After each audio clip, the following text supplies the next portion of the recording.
I wanted to do a very quick video about Nancy Guthrie, the daughter of TV personality, journalist Savannah Guthrie. It's so sad that she is out here somewhere. And I think that all of us have come to a conclusion that since there are no other clues leading to where these mystery handlers are at that are holding their mother for ransom, we're looking at Annie Guthrie and her husband. Now, I don't want to speculate. I don't want to put out, so I'm just going to say allegedly. But the last time they saw her, they were coming home from dinner, which was around 9:30, almost 10 o'clock at night. Now, a lot of clues should have showed up, like, okay, getting inside of her home, she would have automatically seen that there was no light because the floodlight was supposed to be out when the police got there. Cameras were all out when they finally got there. They were the last two to see Miss Nancy Guthrie after dinner.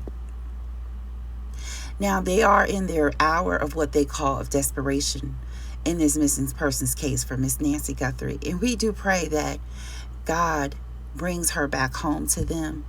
But it's so unfortunate that we know that, according to Savannah, that her mom is very dependent on medication that she has to have daily, and she did not take it. Now, there's some clues there. The camera out the door was taken off. The floodlight in the back was knocked out. There's a camera at the top that also lost connection at a particular time of the morning. And there are so many mysteries to this case that just, it's like she vanished in midair, except for a few speckles of blood. There was a floodlight on another side of her house, her property. That's missing. The speckle of blood. Now, that speckle of blood tells me something. I believe this. When they dropped her off, that's when it happened. That's when it happened. There's no other tire tracks where someone else, there's no other footprints where somebody could have knocked out these cameras, these floodlights, nothing to lead to in the house.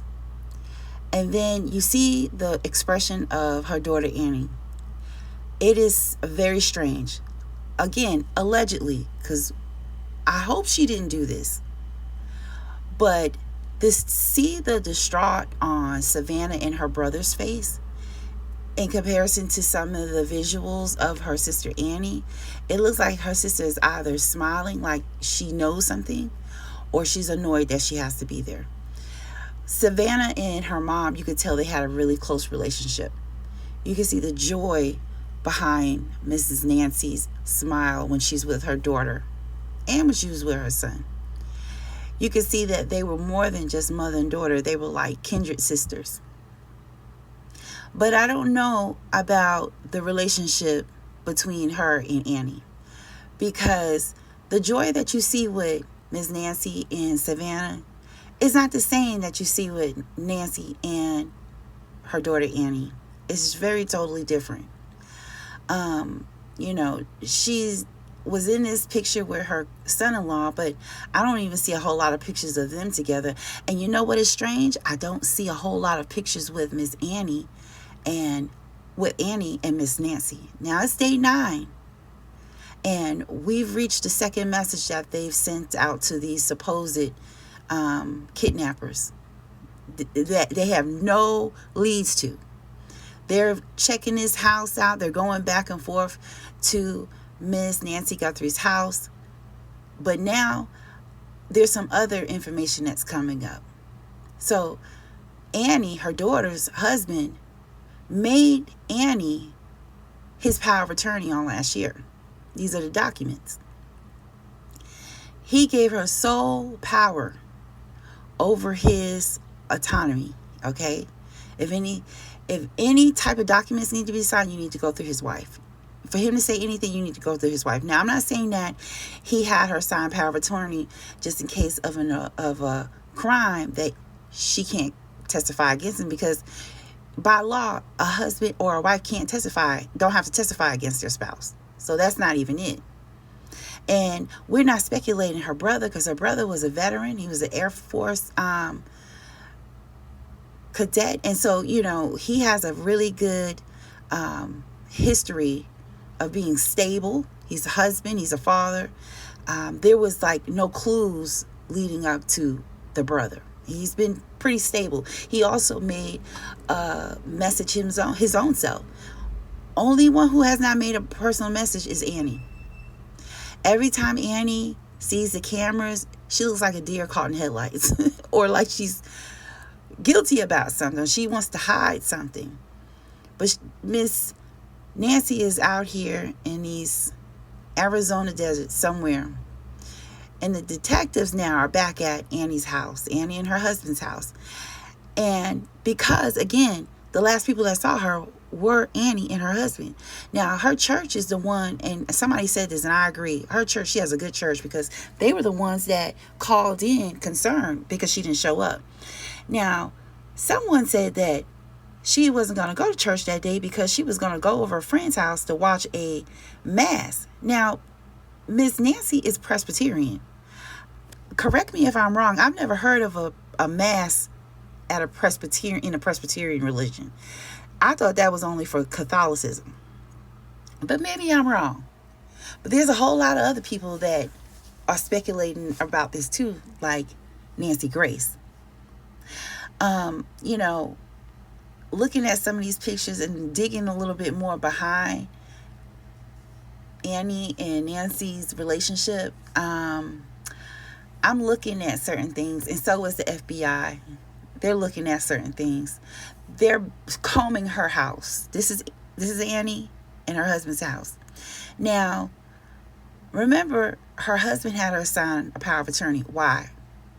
Because if you got a power of attorney, more than likely you can't work, right? You don't even have the mental capacity to work. You going on ski trips, that's expensive. And also too, if you're up there in Arizona, you know the lay of the land. Then you know the terrain. If you're out and you like the outdoors, you know the lay of the land.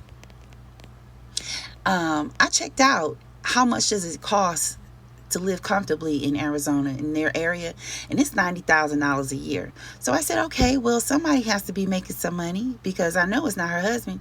He's a former band member. I didn't see a job. She is supposed to be a marketing director at a local university, and a poet, and a jewelry maker, and all of these other hats she wears.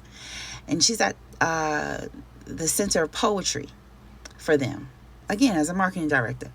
And you would think, okay, well, having an established job and not just an adjunct instructor, you have a steady income. But according to this Core Press, it says that for the university, the revenue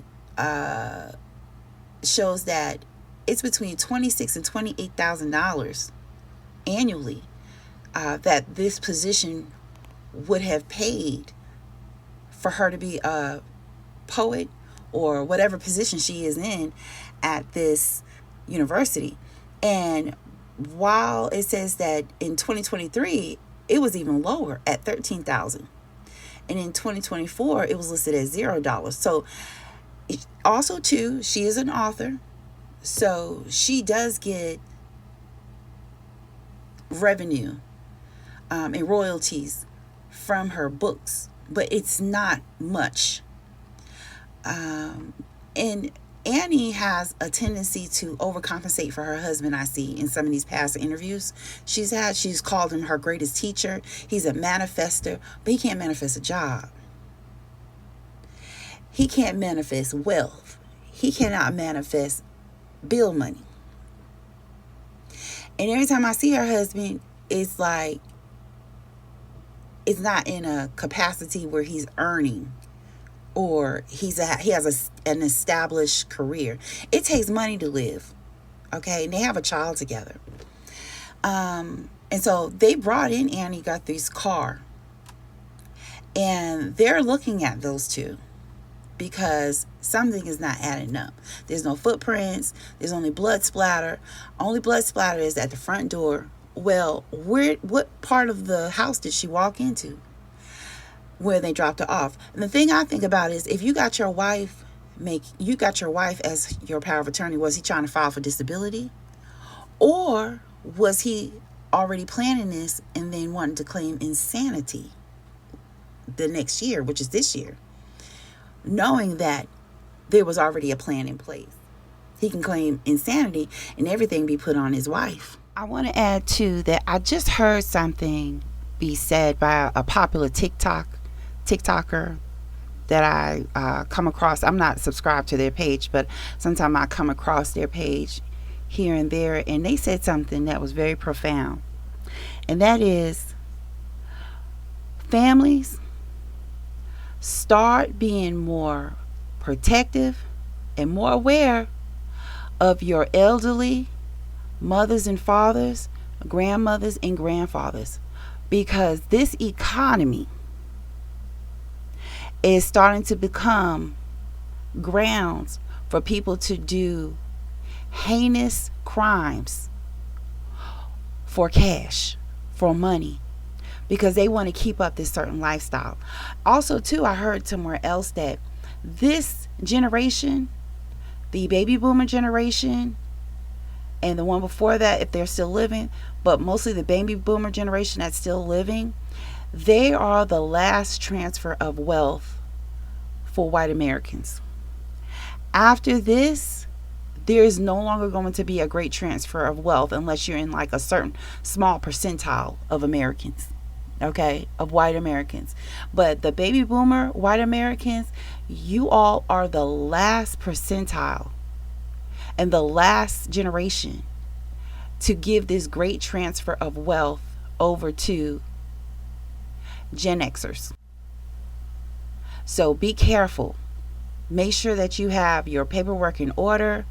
Your wills, things like that, are ironclad. Okay? Make sure that with your attorneys you make videos. Make sure that your attorneys are registering things with the probate court. Because if something happens to you, you will be able to make sure that your insurances, your wills, your properties, and all of your estate is being given to the person or people that you have desired, not from some greedy person that don't want to work or get over. I think she's out there somewhere, and I pray that God gives him peace. Please let me know what you think. Please like, share, and subscribe, and keep them in your prayers.